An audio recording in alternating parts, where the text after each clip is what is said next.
I was just curious from your conversations with Mike Budenholzer, how have those gone, and what do you kind of anticipate when you look forward to this season in terms of how you guys want to play? Coach just getting to know each one of his players individually as people first, and once we all get on the court starting tomorrow, we kind of get a feel for each other on the floor. But Bud and the staff have been really cool at just trying to get to know one another. I mean, it's kind of hard to figure out your identity as a team throughout the summer when you first get a job and finding your staff and trying to understand the players on your team. So these last 2 weeks, us getting some pickup games in, being around each other, was key for us. And we got to understand one another, understand the coaching staff and what they want from us, and hopefully, now we can move forward with training camp and preseason games and kind of build out who we are. Yes, Kevin, Durant, Arizona Republic. First, happy birthday. Thank you. Second, I'm curious when you look at the season in terms of what you guys brought in the offseason. Tyus, Monte, Plumlee. How do you like those fits with the group? It's basically, essentially, pretty much all from last year. And then two, just how do you even approach when you may be up for an extension? How do you even do it mentally? Do you even just say, I'm gonna go play and whatever happens? How do you process all that? Your first question is always good adding players to your team that are veterans with high IQ that can actually still provide good minutes for you. Tyus, Monte, Mason, we got a couple other guys, the rookies, the guys, Oso, Ryan, Jalen. We got guys that can come in and that can still provide us a good spark, that are different, got different skill sets. So looking forward to building with them. As far as extension, I'm 2 years out I got 2 years left on my contract. I'm focused on being the best that I can every day in the moment, and we'll figure that stuff out when it's time. Katie, Richard Science, Fox 10, good to see you again. Congrats on the gold. Thank you. You talked about, some of the new additions. Matt talked about some of these guys took less money, could have got more money somewhere else. What does that say about the culture that you guys have kind of established here, and about the individual person that's putting winning first? Yeah, you gotta give those guys the most credit for seeing past money and wanting to be in a situation where they can help build towards something special. Credit to the front office and the staff for letting those guys know who we are, even though we didn't finish the season the way we wanted to. When you have a good front office and a good culture, you can still speak to guys regardless of that, and that's what they did throughout the summer. And also the city of Phoenix helped us out as well. So many players love coming here, love playing here, love being here. So that helps us out as well. So having new additions to the team is a plus, and now we're looking forward to seeing how it works on the floor. Kevin, how do you envision Tyus contributing to the chemistry amongst you, Booker, and Bill? Just another veteran presence that been around great players throughout his career. Played in different roles where he was coming off the bench, had the feeling for guys that were injured, got traded to a Washington team where he had to assume the starting role. So he's been in different situations, and so a guy who's seen a lot in this league is always good. And so being around the last 2 weeks, seeing his game, being able to figure out how I can help as well, has been fun. So I'm looking forward to practice.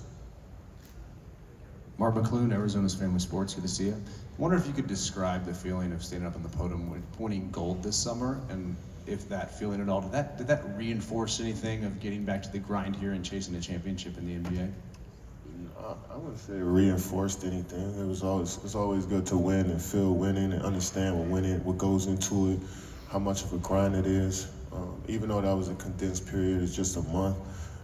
We crammed a lot of stuff in for that month, so it was good on the brain to understand what it takes every day to become a winner. Sometimes you can go through the motions a bit throughout your career when you haven't been on that podium sometimes. So it's good to refresh the brain a bit. But that's always the goal when you've been in this league so long and you have experience winning and being on top, that, regardless of what happened last season, that's still always the goal.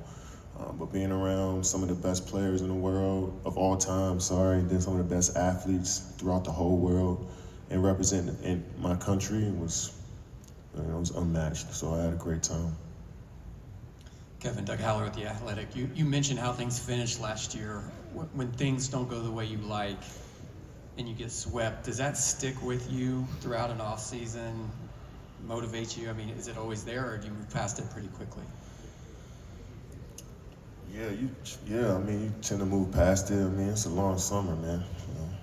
We lose in April. I'm not going to think about it in June, July. You figure out, you understand what went into the season and why the outcome was the outcome, and move on from there. Have it all that takes, to be honest. So I try to figure that out pretty quickly, and seeing how I can add to, making things different and go from there. Kevin, Luis Schwartz with Nice Kicks. Obviously, things got a little tense between you and Nike with the whole winning isn't for everyone campaign, and then, am I a bad person? No, you're the baddest. Have you guys talked? How's everything? KD 18 coming up. How's that looking? Yeah, everything's on schedule, just like it always is. Sometimes you have conversations like that amongst family and move on. Kevin, Dana Scott, Arizona Republic, congratulations on the gold medal. Oh, my bad. Thank you. Two-part questions. Thinking about how you had some rotation in the lineups in last season where you played sometimes with the second unit, how do you feel that if Grayson being possibly moved to the second unit and Bowl coming back, how they can impact the team together? And also the second part of that is you grew up in the DC area and Dikembe Mutombo just died this morning. So growing up around that Georgetown second wave of Hoya paranoia, you very young, you probably remember Iverson more, but what would you say about that Georgetown team in that area and what it did for the city? Yeah, rest in peace to Dikembe Mutombo. Was a iconic figure in the basketball world as I was growing up.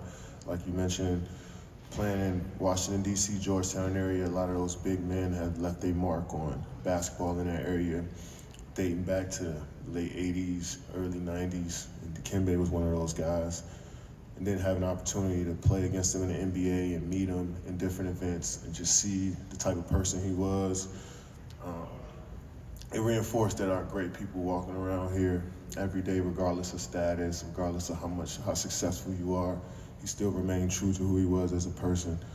And I appreciated that every time I seen him. My condolences out to his family, friends, everybody that knew him. That's a huge loss. If you ever met Dikembe, he just brightened up the whole room. So, and I wasn't even that tight with him. And, so I'm sure so many people going through a lot of emotions right now. So he meant so much to the game, and rest in peace. Annie, last one. Kevin, congratulations on your 4th Olympic Thank you. medal and leading the USA in scoring. But, you were there for more than half of Diana Taurasi's 6 times Olympics. And talk about the impact she had on you as an Olympian and then her work ethic here in Phoenix. Yeah, DT has done so much for basketball as a whole. I remember her as a high school, middle school player, her setting an example for basketball in the women's game, introducing some people to the women's game when she was coming out of UConn, and to be one franchise her whole career and reach the pinnacle, and all-time leading scorer. Did she play 20 years in the league? 20 years, championships, gold medals, done it all. Still DT that I met 15 years ago. So I appreciate what she's brought to the game of basketball, this area in Phoenix and the whole Arizona. And I think she still got some time left. I think she got a couple more years to play. But we'll see. Even if she doesn't, she can walk away with her head held high for what she's done to the game. Thanks, Kevin. Thank you, sir.